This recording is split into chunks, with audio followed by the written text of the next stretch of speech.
Hi guys, this is Miss McCabe. I am covering your acid-base classification experiment G1.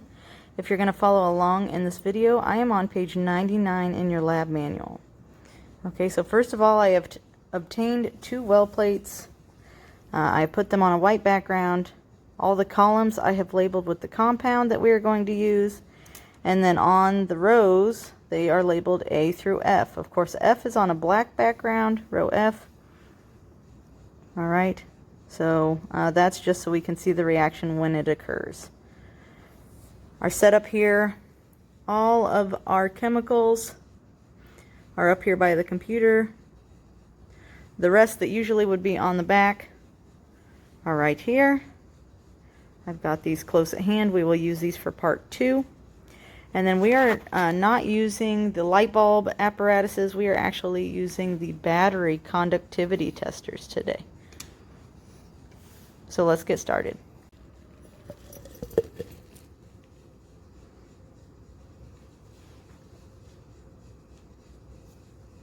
Alright, we're going to get started with experiment G. Sorry about the angle. It's the best I can do with what I have available. Okay, so first of all, we have our two well plates. It says with the medicine dropper, carefully half fill each well in column 1 with 1 molarity NaOH, so your sodium hydroxide solution. So I have to be careful with my 0.1 versus 1 molarity. Okay, so here's my 1 molarity NaOH. I'm going to half fill column 1.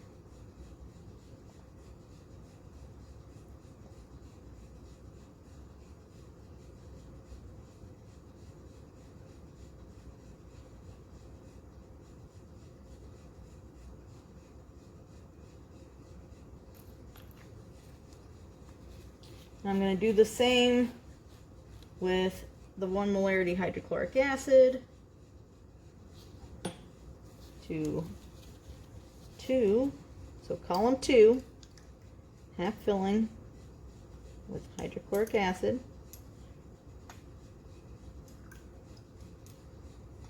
Looks like it's going to be 2 dropperfuls for each one.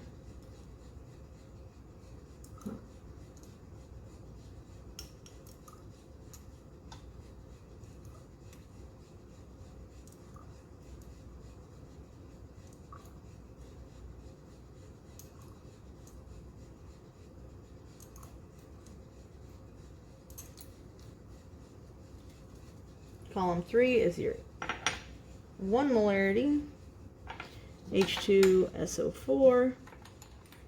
So 1 molarity H2SO4 here.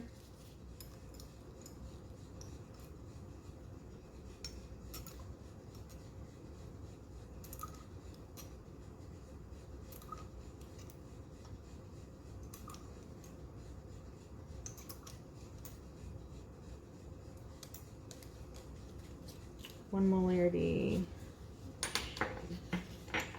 3. It's kind of empty here.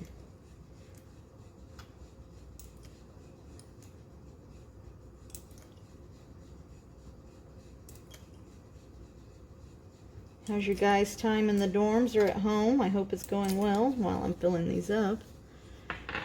I gotta sit and do conference calls. Saturated CaOH2. So it's been pretty good for me. Here we go, 1 molarity.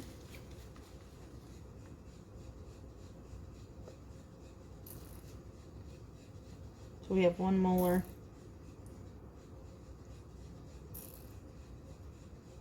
Calcium hydroxide here. Trying to do it.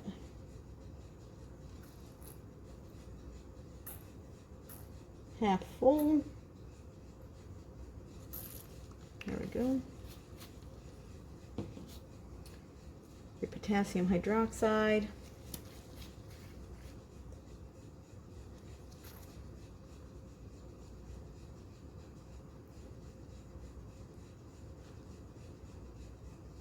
Oh, now see, this one's already got contamination in it. This one has contamination, I see. So I've got 2 wells here that are contaminated. So I'm going to move over just to this empty one. I'm going to do 2 over here since I have contamination there. Okay, so do not look at these 2 because of that contamination. I should have no color right now, and I do. So I know that these 2 wells at least are contaminated.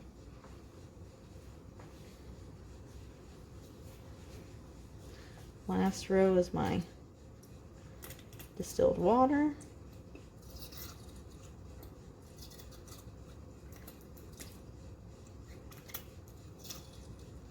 Okay. All right, so then I'm going to sit here and dip a small piece of red and blue litmus paper into each solution in row A and record your observations on the next page. Okay, so I have my litmus paper here.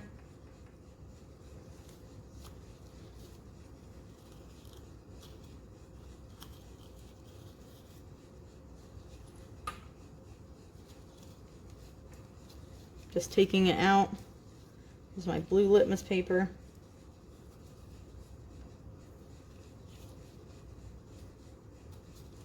I'll just leave that there. I'm going to dip both of these. So I've got a red litmus paper and a blue litmus paper. I'm dipping in each one. And you can take your observations, write those in your lab manuals. So we're looking at testing the acidity with this litmus paper, right? So that is on the next page, page 100 in your lab manual, where you can write those observations down.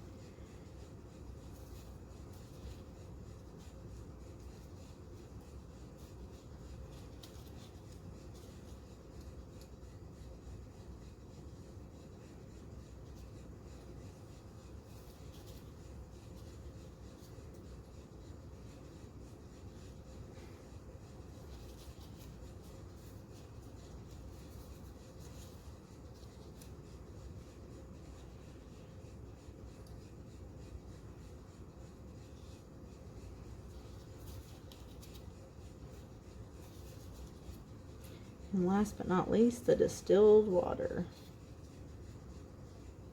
Okay, so take a few minutes, look at the litmus paper, notice whether it changed or not.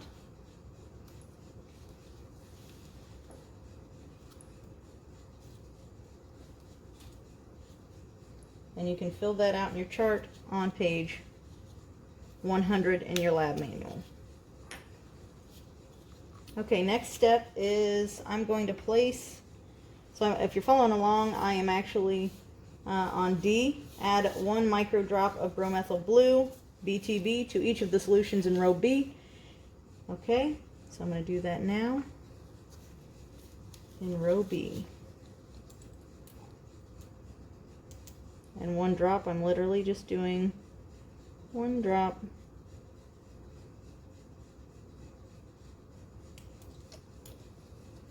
And you can see the color changes there. And this is the bromethyl blue as an indicator. And then I'm doing the phenolphthalein, PHN. I'm going to do 1 to 2 drops to each of the solutions in row C.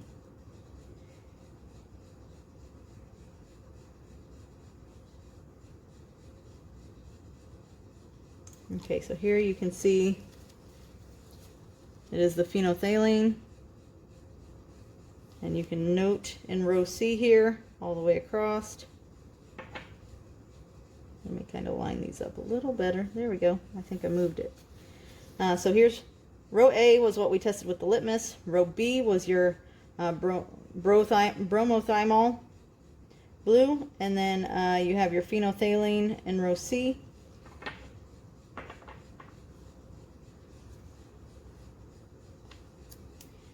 Okay, then we get to step E.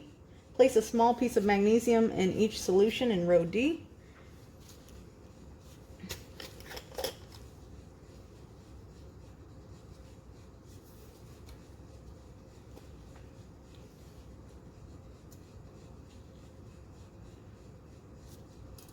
Oops, that went in my row E on accident, didn't it?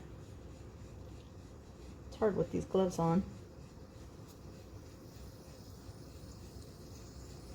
As you can see, these two are reacting in row D. Hopefully you can see that. If not, I'm just going to point it out to you.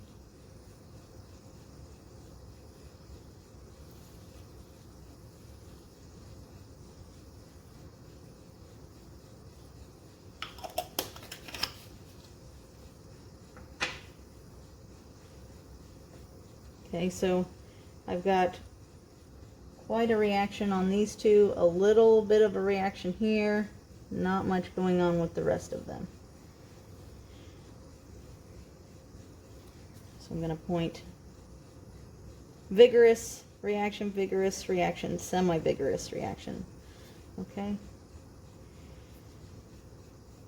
All right. Then to F, place a small amount of calcium carbonate powder in each of the solutions in row E. Okay, first of all,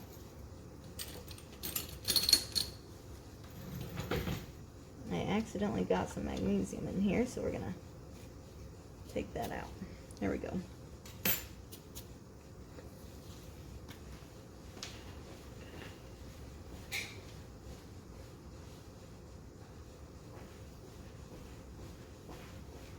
So now in row E, I'm just doing a small scoopful. So here I've got, I'll show you this calcium carbonate powder here.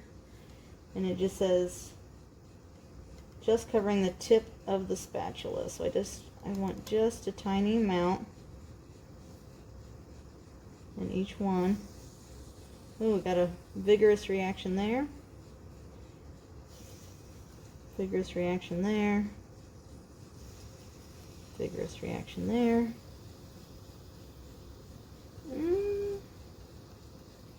Small reaction there.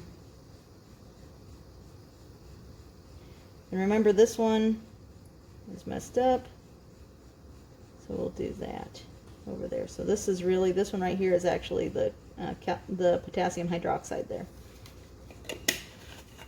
Okay. And I do need to add magnesium to this one up here, if I remember right, because there was contamination in this one anyway, and that was with our potassium hydroxide. Now that's with the metal. Still no reaction though, it looks like. We'll let it sit a little while and see what happens. Okay.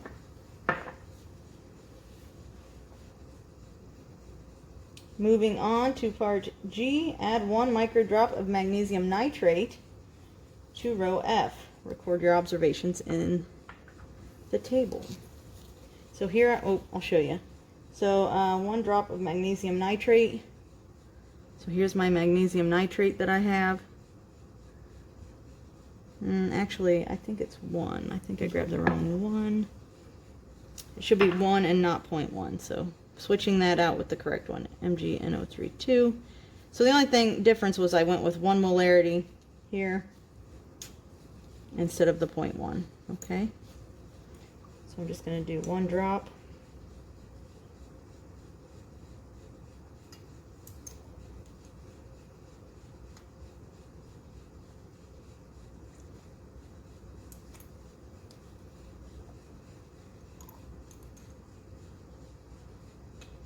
There you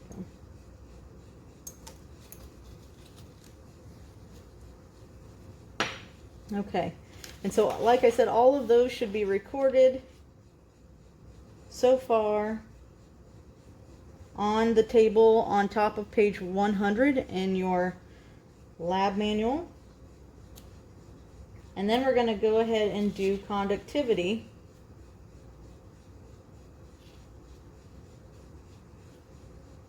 And I'm going to just do that back in the first row.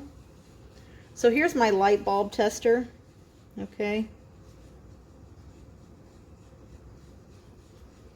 Literally, it's not light bulb, I'm sorry, battery operated. We no longer use the light bulb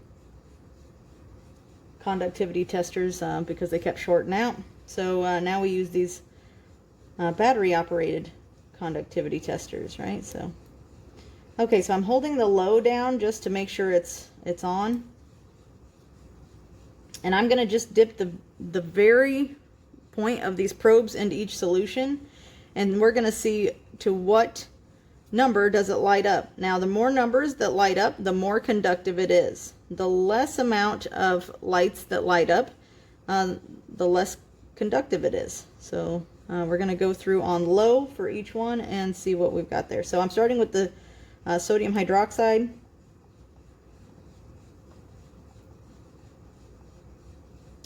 And if you can see that, we have 2 light bulbs to the 2 showing there. Now, since I have dipped it in a solution, I now have to rinse it off with distilled water each time. Okay. So now we're doing hydrochloric acid. That one has clear up to the for a second it was 4 there. Now we're back down to the 2. So it jumps to 4, back down to 2.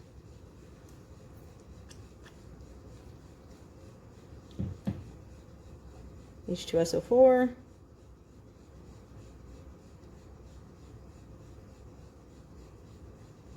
We're at 2.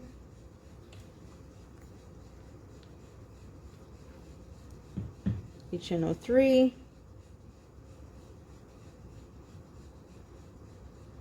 We're at 2. I'm only saying them out loud because I'm not sure how well you can see.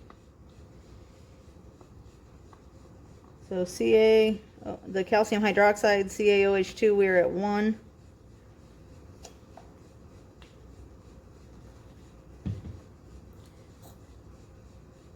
Potassium hydroxide, we're at 3.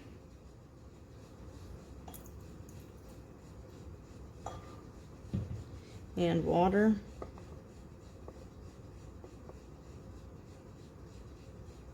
we're at 1. Okay.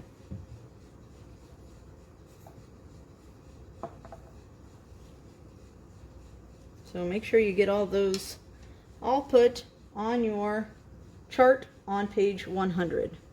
And then number 2 says group the 7 solutions according to similar properties. What are the least number of groups needed? What substances are in each group?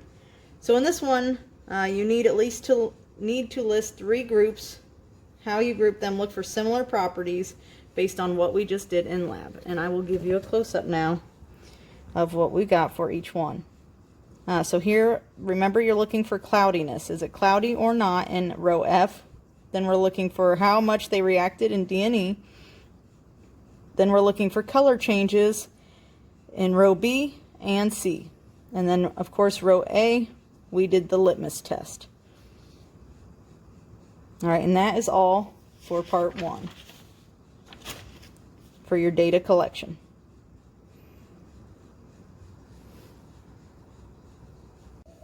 All right, now we're going to start on page 102. We're actually starting on part 4. This is after you've done your balancing of equations from the previous part and done your interpretation of what you concluded happened. So now I'm on the top of page 102, data collection again. It says obtain 5 milliliters of each of these solutions and put them in separate clean test tubes. So each one needs its own test tube, and then I add a single scoop of the calcium carbonate powder to each solution, and then we are going to describe and explain the results of this experiment. So of course I needed 3 test tubes, and I need 5 milliliters of the hydrochloric acid. So I'm going to show you this. But first of all, be very careful if you ever handle 6 molarity hydrochloric acid. It's a very strong molarity.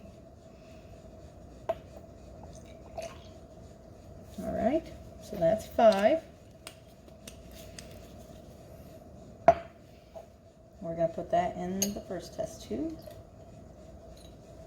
I do not like this. If you see, this one's got like contamination. I'm going to switch that out really quick. That one's better. Okay, so I used this graduated cylinder, so I'm just going to rinse it out now into my little waste beaker here. Okay. Now I need to do it with 1 molarity hydrochloric acid. So I need 5 mLs.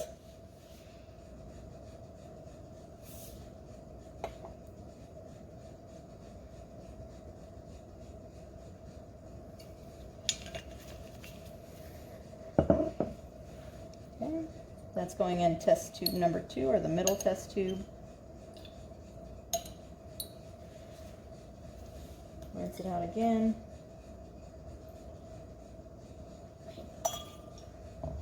And now I need the 0.1 molarity hydrochloric acid, which is over here.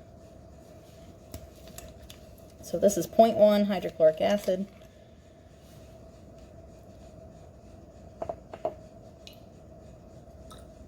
Ooh, too much. So I can't pour it back in the bottle, so I just pour it in my waste beaker for now.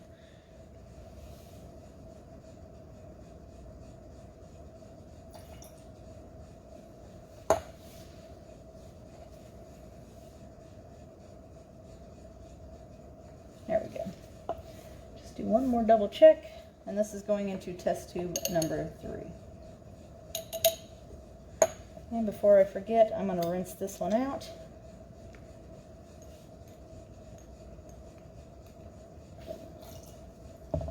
Okay, now I need a scoop full of the calcium carbonate powder into each one.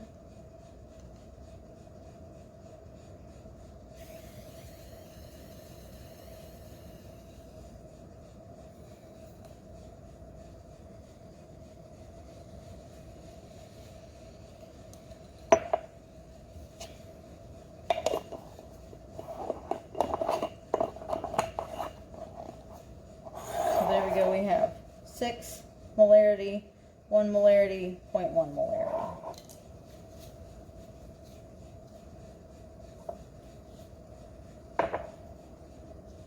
Alright. And that is for part 4A.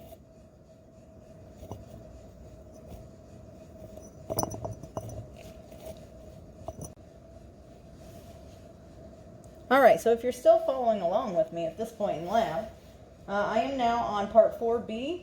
So it says put 10 mLs of 0.1 hydrochloric acid into the first test tube and label this 10 to the negative first power. So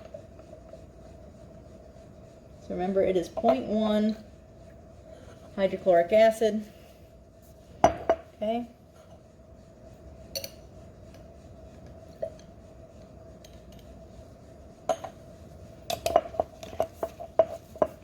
So that's where I'm going to start my dilution from.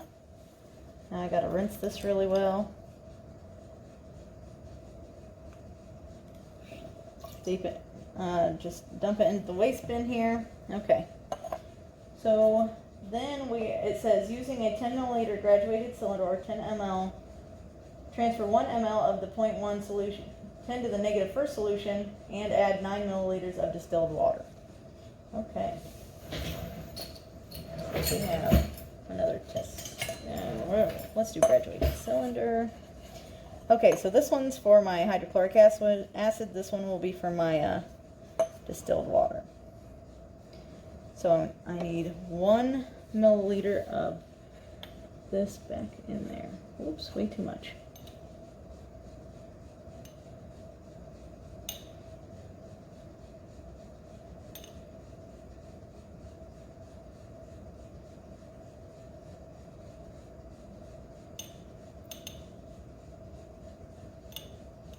We're getting close. Okay, so here's my original 0.1. I'm going to add my 1 milliliter of 0.1 to this. second test tube.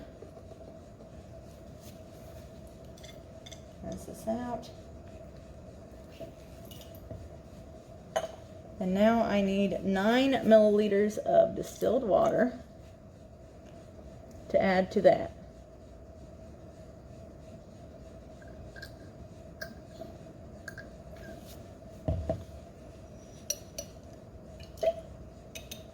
So now we just diluted it to a power of 10. So this would be 10 to the negative 2 power. So 10 to the negative 1 power, 10 to the negative 2 power. Let's take 1 milliliter from here and put it in here to do another dilution.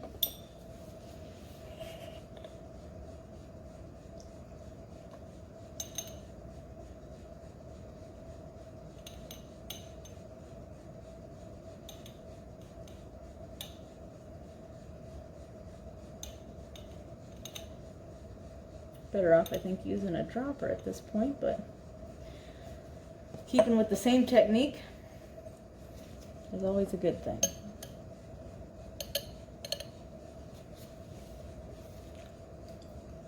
Rinsing my graduated cylinder from the hydrochloric acid again. And then I need another 9 milliliters of hydrochloric acid.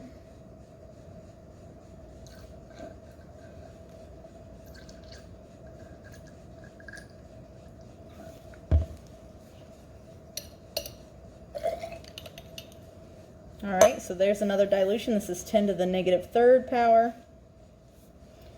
Then yet again, I take another 1 milliliter. That was right on the money there.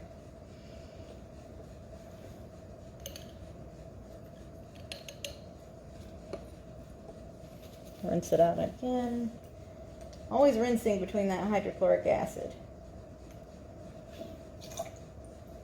Okay, then I need another 9 milliliters of distilled water.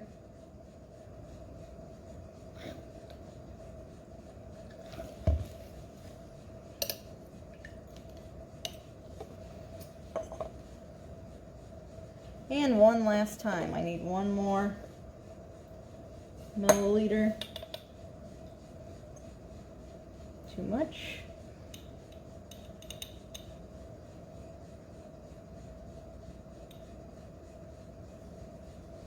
Of the 10 to the negative 4 power. I'm putting it in here, into that 5th and last test tube.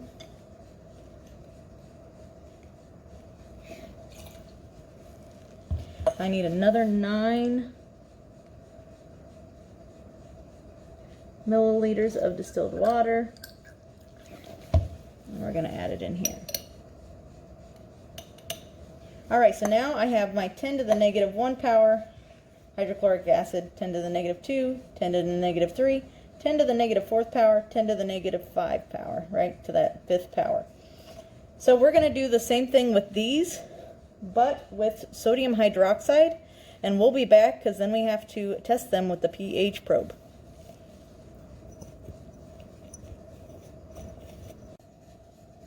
Alright guys, I set this up as best I could.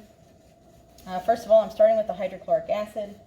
On page 102 at the bottom of your manual, it talks about dilutions, 10 to the negative 1, power, take 10 to the negative 2, so forth, so on. So I'm actually going to start with 10 to the negative 1 dilution, and we're going to check the pH with the pH probe here. So I'm actually going to stick this down in the test tube. That's our first dilution, which is 0.1 hydrochloric acid, and we're going to collect. Now if you can read that, I tried to angle it so you could see both going on. You can collect that. And at that point you've got 1.91. Let's let it run for 30 seconds and see where we're at then. So if I move it just a little bit, you can see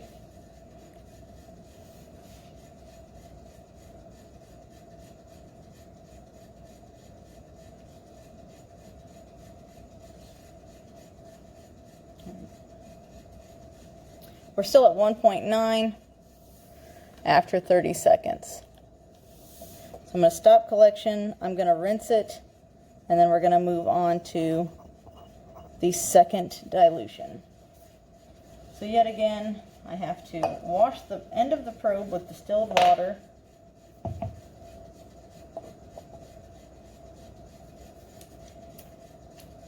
Before I can put it in the next one, otherwise I'm causing contamination.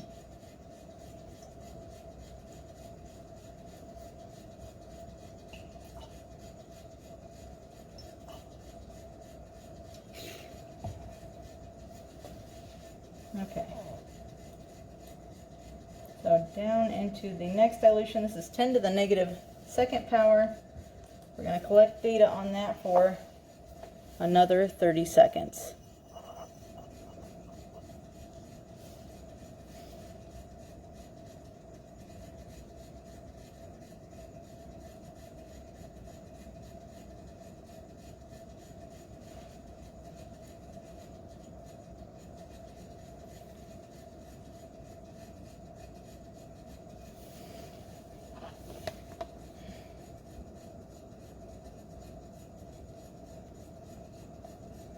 We're going to stop. So we are now at roughly 2.45. We're going to run to the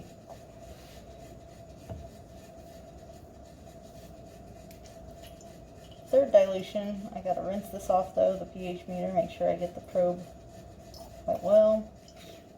Into the 10 to the negative third dilution.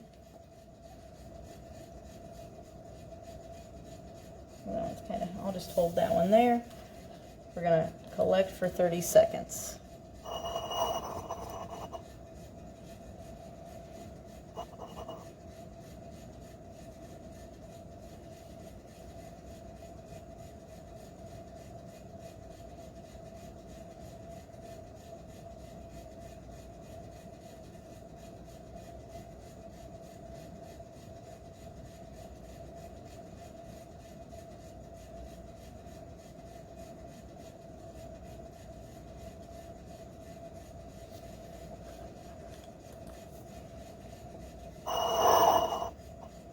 Then we come back over here, I'll go to the fourth dilution for the hydrochloric acid.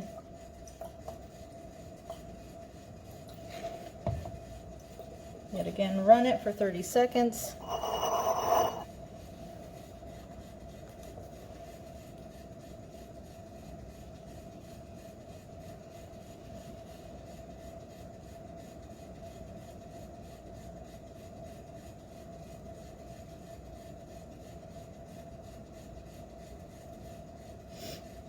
This is 10 to the negative fourth power, if you're keeping track. Otherwise, it's our fourth dilution.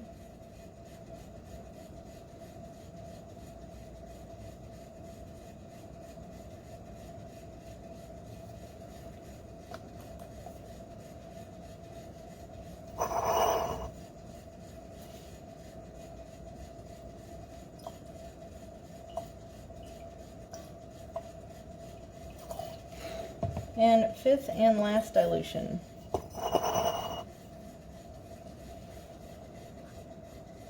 Of the hydrochloric acid for 30 seconds.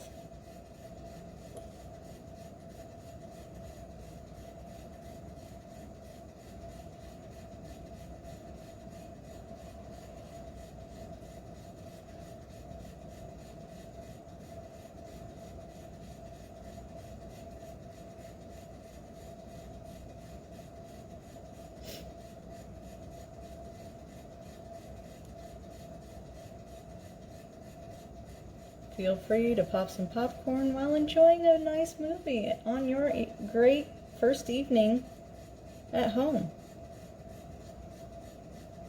All right.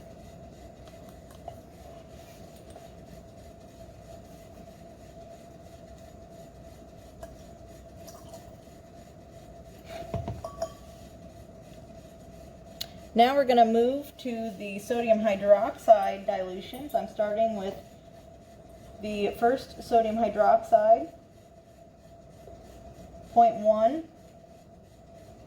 okay, and I am starting my first collection. So this is 10 to the negative 1 dilution of your sodium hydroxide.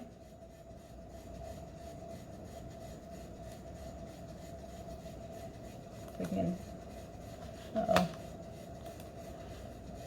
hit collect. We'll watch that for 30 seconds.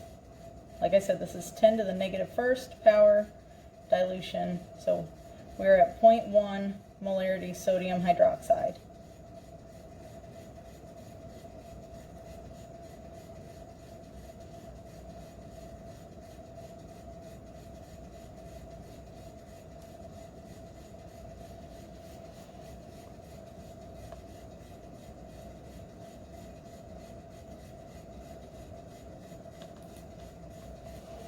All right, then I'm going to move to the second dilution,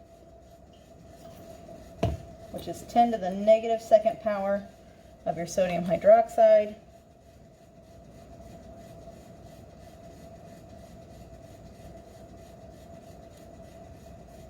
I'm going to watch it for 30 seconds.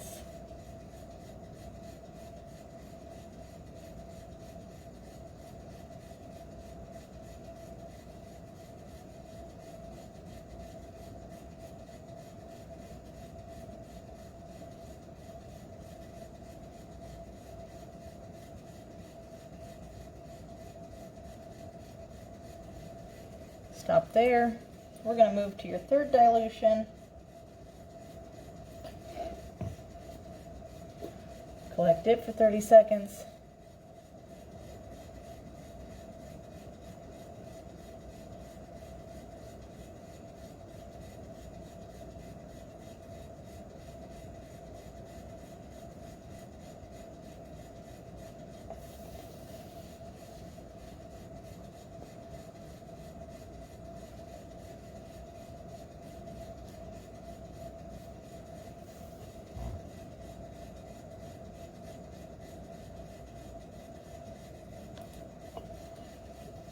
Then we're moving to your fourth dilution, 10 to the negative fourth power.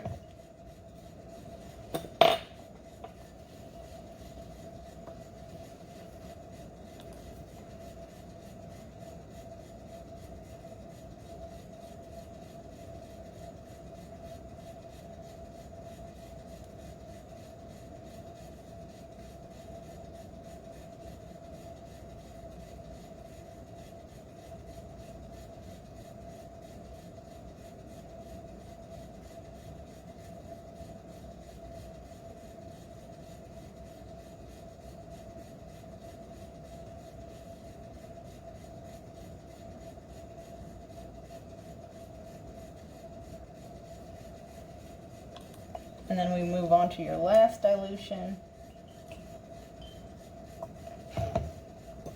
which is 10 to the negative fifth power.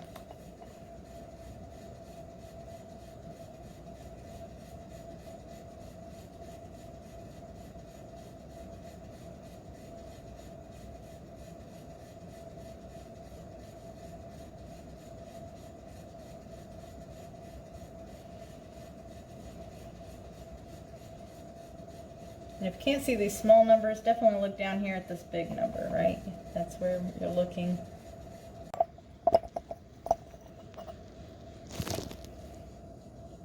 There we go.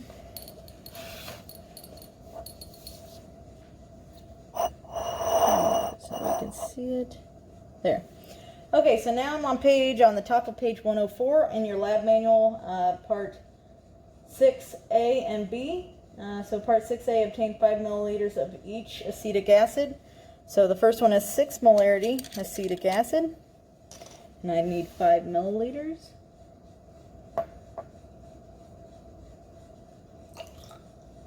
Little too much, and that's okay. Put it into my small waste beaker here. There we go. So these do have a little bit of water in them just because I rinsed them out. And then I need to rinse my graduated cylinder.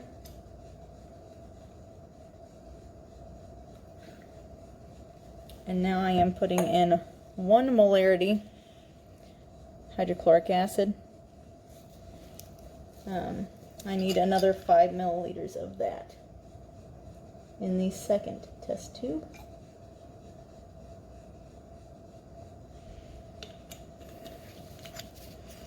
Alright, so I'm going to set these off to the side so you can get a good look there.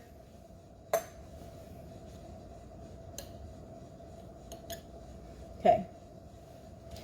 Now on part A, it does say that we're going to do a scoop of powder of the calcium carbonate again into the acetic acid, and we're comparing the rate of reactions from part 4A. Okay. So I'm going to get the powder again. I'm going to do a scoop of each, and you're just comparing the reaction rate. So if you have to rewind the video to look,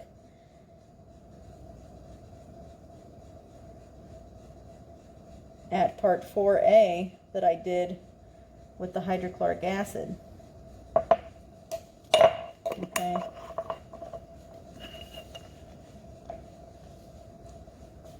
Please take the time now that if you need to rewind, you can rewind. And I'll bring that up for a closer view.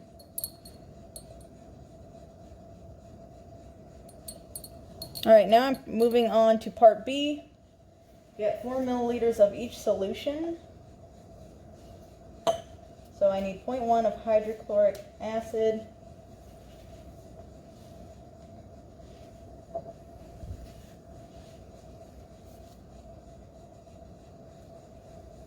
If I have it over here, I'll use it. 0.1 of the hydrochloric acid. Here we go. It's easier for me in these little droppers. And I need 4 ml.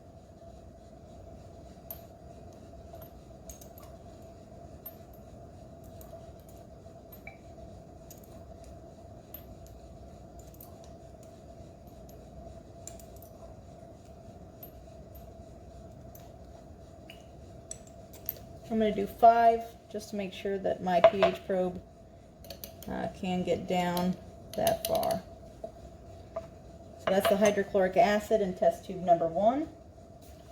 I'm going to rinse out my graduated cylinder here.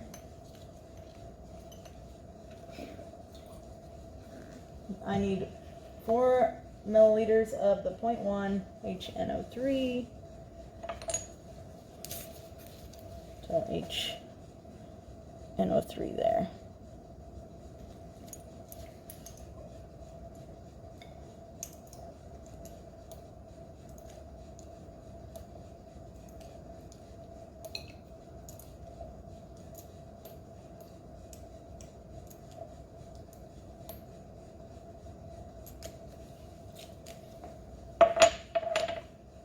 It's going into test tube number 2.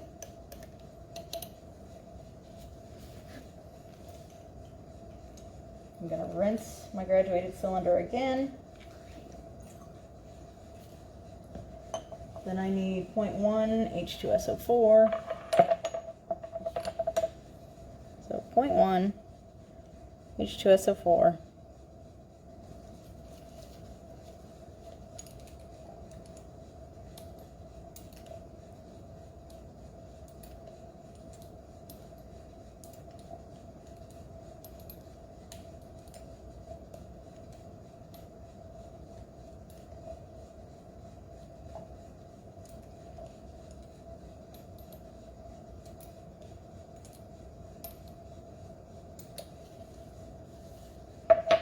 That is going in test tube number 3. Rinsing out my graduated cylinder.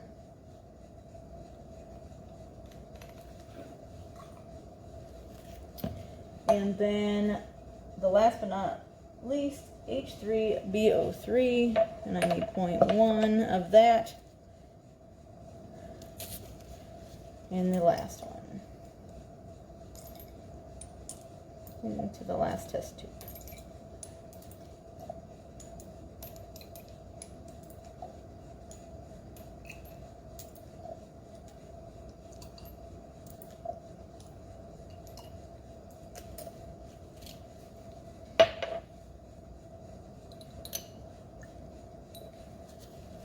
Rinsing one last time of the graduated cylinder.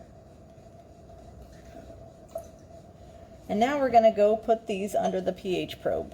So we'll be right back. Alright, so here we go. We're going to pH test all of those 0.1 molarity solutions that we just had. So here's our 0.1 hydrochloric acid going in now, and I'm going to hit collect. We're going to wait 30 seconds.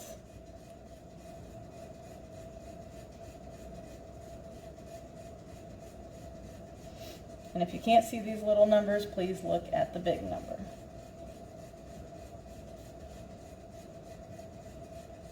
And I'm just letting it run for 30 seconds till we can get that straight line. So I'm looking right here.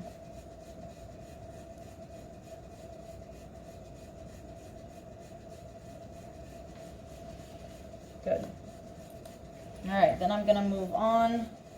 I'll rinse the probe. I'm going to move on to our HNO3. That is yet again 0.1 milliliter. In the second test tube, I'm going to hit collect. We're going to run this for 30 seconds. I don't know if I can catch both in my video, but I am in the second test tube of that 0.1 molarity HNO3.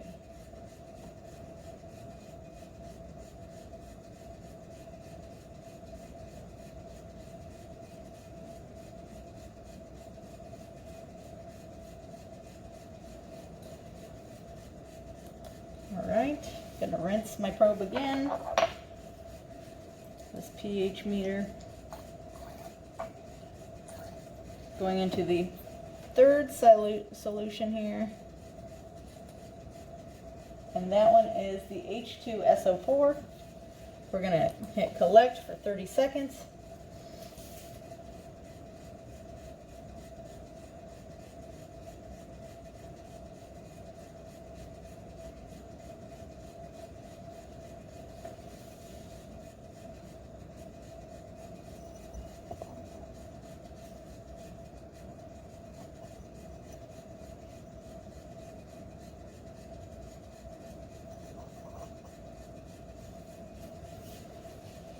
Looking at the number down here.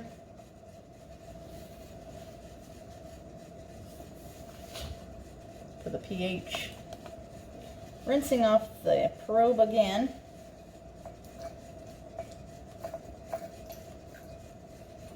Into the fifth solution.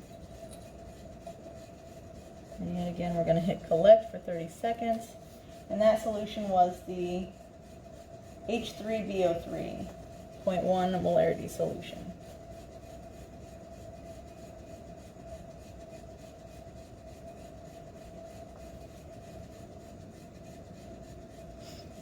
Now I will tell you why this last one is running. We are not doing part 7 for interpretation or on. So at this point of the lab, we are done with lab G1.